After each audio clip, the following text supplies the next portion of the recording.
చావు నుంచి మనం తప్పించుకోగలమా? చావు విషయంలో ధనవంతుడు పేద అనే భావం ఉందా?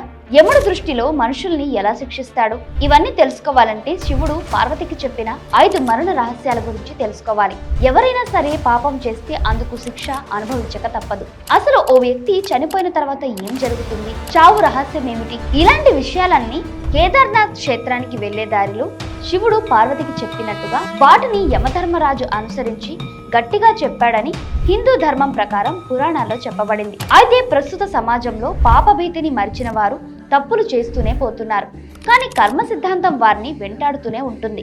మనుషులంతా ఆధిపత్య నియంత్రత్వ ధోరణులను వదిలి ఇతరులకు సహాయం చేయాలని ఈ సిద్ధాంతం చెబుతుంది.